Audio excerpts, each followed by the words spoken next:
I had just driven 6 straight hours through rain and traffic when I pulled into the driveway of the house I shared with my husband Daniel Morgan. My shoulders ached and my hands were still stiff from gripping the steering wheel. All I wanted was to walk inside and feel safe for a moment. Maybe Daniel would be awake. Maybe he would ask how my trip went. That small hope was what kept me upright as I stepped out of the car. But the house was dark. Every light was off. No porch light, no glow from the windows. The place looked empty, like it had been abandoned. That was the first strange thing. I unlocked the door and stepped inside. The air smelled stale, like no one had been there all day. My suitcase wheels echoed loudly across the floor as I dragged it in. Daniel always kept the television on. His mother Linda always left a lamp glowing in the living room. But now there was only silence. I called out their names, Daniel, Linda. No one answered. A slow, tight feeling began forming in my chest. Something was wrong. My name is Rachel Morgan. I am 35 years old and I work in corporate finance. I was the one who paid most of the bills in that house. I was the one who kept everything running.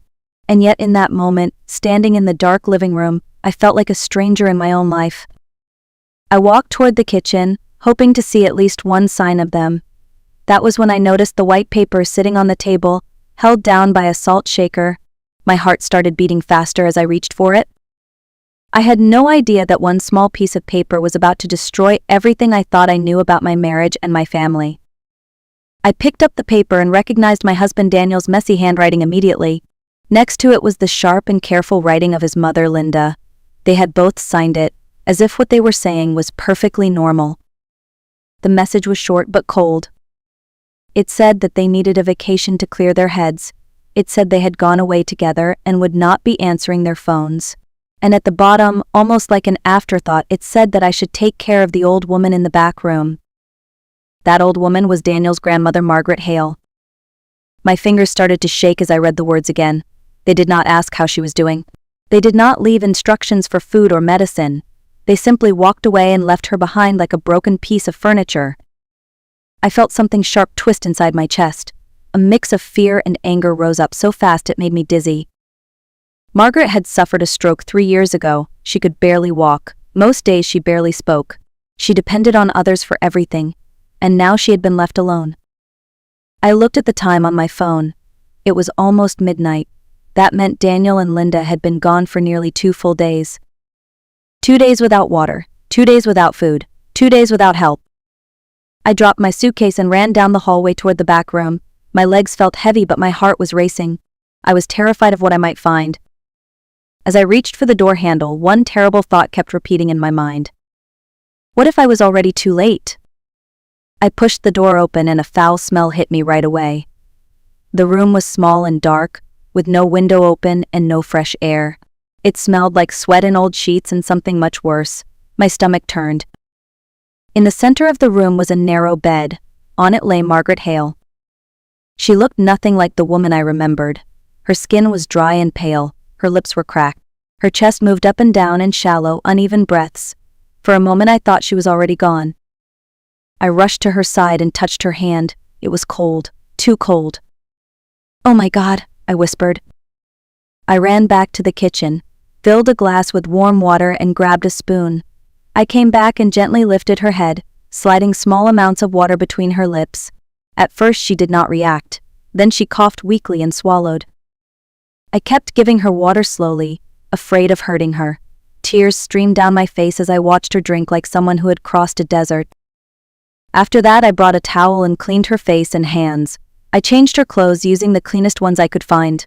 Every movement I made felt urgent and painful. I kept thinking the same thing over and over.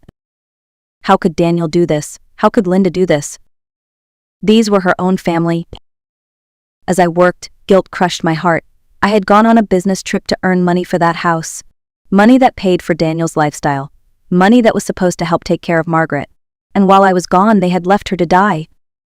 I stood up, ready to call for help. She needed a hospital. She needed doctors. She needed someone to save her. That was when her hand suddenly grabbed my wrist. I froze when I felt her grip tighten around my arm. It was not weak. It was firm and steady. I looked down and saw that Margaret's eyes were open. They were not the empty, unfocused eyes I had grown used to seeing. They were sharp, alert, watching me closely. "Do not take me to the hospital," she said in a low and clear voice. I felt my heart jump into my throat.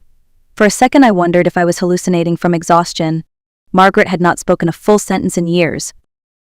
She pulled my wrist closer. "Help me," she said. "Help me make them pay. They have no idea who I really am." Her voice was calm but filled with something cold and powerful. I stared at her, unable to move. This was not the frail woman everyone thought was slowly fading away. This was someone fully awake.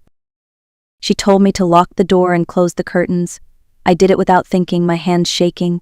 Then she pointed to the corner of the room, to the old dresser that held her clothes. "Move it," she said.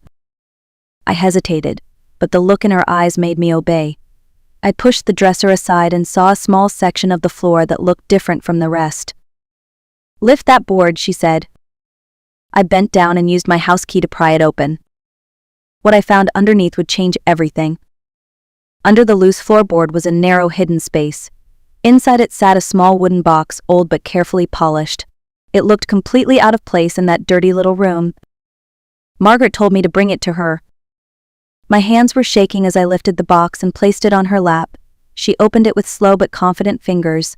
Inside were several small bottles filled with dark liquid and a few strange-looking pills. Without hesitation, she picked up one bottle and drank from it. She did not even use water. I tried to stop her, but she raised her hand. "Just wait," she said. For a few moments, nothing happened. Then her breathing began to change. It became deeper, stronger. Color slowly returned to her face. I watched in disbelief as she sat up on the bed by herself, her back straightened, her shoulders lifted. The weak and broken woman was disappearing right in front of my eyes. I stepped back, stunned. She looked at me and gave a faint smile. "Thank you," she said. "Now you will see the truth." She stood and walked to the wall. Behind an old calendar was a small hidden switch. When she pressed it, a quiet mechanical sound filled the room. Part of the wall slowly slid open. Behind it was a brightly lit space filled with screens, wires, and control panels. It looked like something from a movie. "This is where I watch everything," she said. I felt my legs go weak as I followed her inside. I was about to learn what really happened in my own house when I was not there.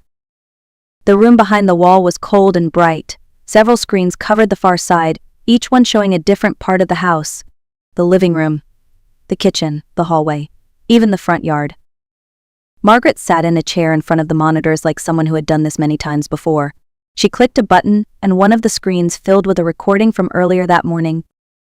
I saw Linda sitting on the couch, eating chips and watching television. In the corner of the screen, Margaret was in her wheelchair, silent and still. Then Linda stood up. Her face was full of irritation.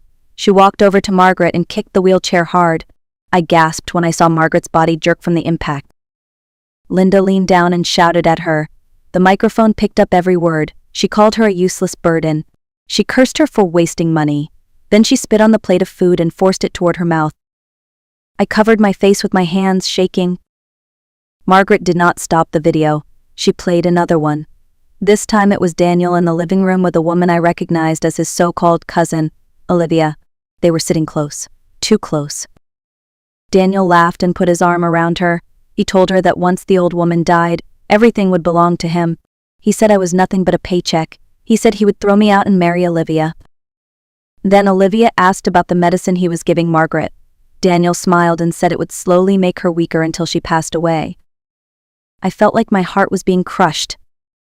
All the money I had given Daniel for care and medicine, all the overtime I worked, all of it had been a lie. Margaret looked at me quietly as I stood there in tears. "Now you understand," she said. "They are not careless.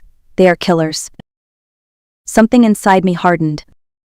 I was done being blind. I was done being used. And I was ready to fight back.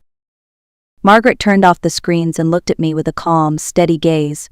"What you just saw is only part of the truth," she said. She told me that her weakness and confusion had all been an act. For years she had pretended to be sick and helpless. She wanted to see who would care for her and who would wait for her to die. Daniel and Linda failed that test in the worst possible way. Then she told me who she really was. Margaret Hale was not a poor old widow living on a small pension. She was the founder and chairwoman of a powerful financial group that controlled banks, real estate, and investment firms across several states. Everything Daniel thought he owned was only there because she allowed it. The house, his job, the money, even the car he drove. All of it belonged to her. I could barely breathe as I listened. The fragile grandmother I had been bathing and feeding was actually one of the most powerful women in the city. She reached for my hand. "You are the only one who treated me like a human being," she said. "That is why I trust you." Her voice softened for the first time. "I want you to help me finish this," she said. "They tried to kill me. They tried to use you. Now it is time they face the truth." I wiped my tears and nodded. For the first time in years, I did not feel weak. I felt strong. Within an hour, Margaret had made a single phone call, not to Daniel, not to Linda, but to someone who answered her with respect. By dawn, a man named Gregory Shaw arrived at the house. He was dressed in a sharp, dark suit and carried a leather case. He introduced himself as Margaret's personal attorney. The moment he saw her standing and fully alert, he bowed slightly. "We have much to do, Chairwoman Hale," he said. From that moment on, everything moved fast. Gregory made phone calls. Teams arrived. Workers began removing Daniel and Linda's furniture from the house. Their clothes, their junk, everything that did not belong to Margaret was taken out. New furniture was brought in. Clean walls, bright lights. The house began to look completely different, like it was waking up after years of being asleep. Margaret sat in the center of it all, giving quiet instructions. She looked powerful and calm. Gregory explained to me that legally the house was not in Daniel's name. It belonged to a foundation Margaret controlled. Daniel and Linda had no rights to it at all. That meant they had nowhere to return to. My phone buzzed. Margaret nodded toward it. "It is time to invite them back," she said. With shaking hands, I typed a message to Daniel. I told him that Margaret was not breathing, that her body was cold, that I was scared and did not know what to do. Then I pressed send. We waited in silence, watching the phone. We all knew he would answer. And we all knew his answer would seal his fate. It did not take long. My phone vibrated on the table. I picked it up and opened the message while Gregory and Margaret watched. Daniel wrote that I should not panic. He told me not to call anyone, not the neighbors, not the police, not an ambulance. "Just wrap her in a sheet and leave her in the back room," he wrote. "I will deal with it later. I am busy right now." There was no sadness in his words, no shock, no concern. Only inconvenience. I read the message out loud. Gregory's face tightened in disgust. Margaret closed her eyes for a brief moment, then opened them again, cold and steady. "That was all we needed," she said. I replied to Daniel with a simple message. "All right, I will take care of everything here."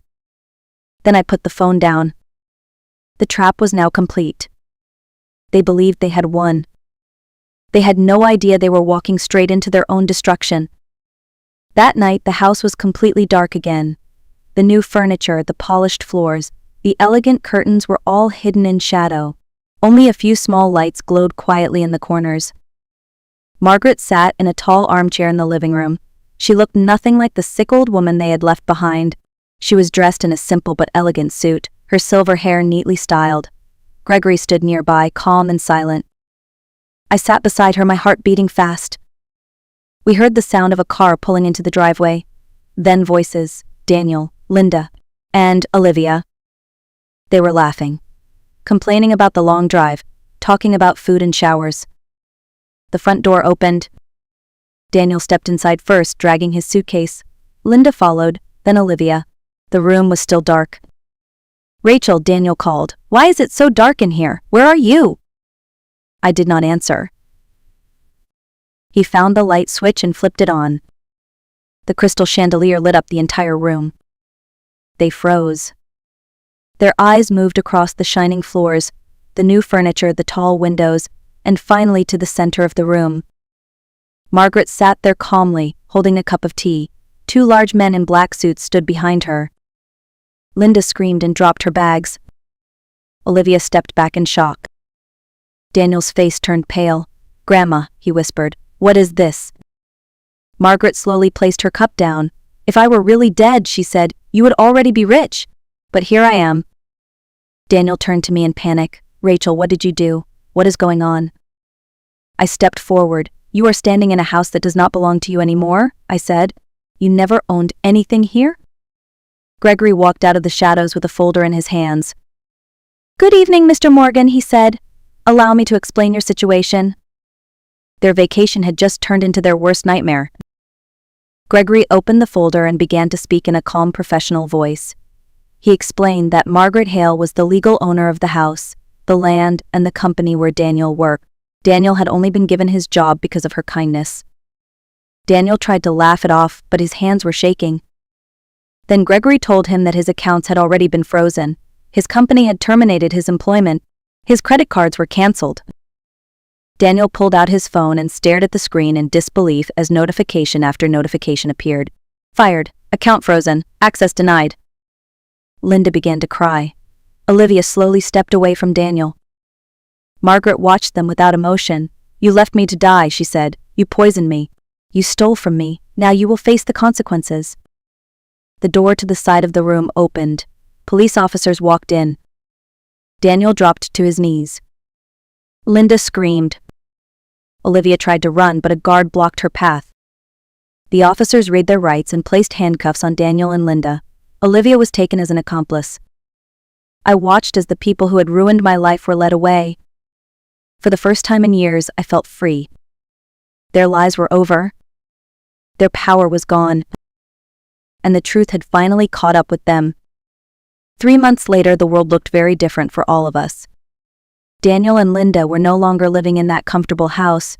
They had no money, no car, and no one willing to help them. Their faces appeared in the local news as suspects in an elder abuse and financial crime case. They were released on bail while waiting for trial, but their lives had already collapsed.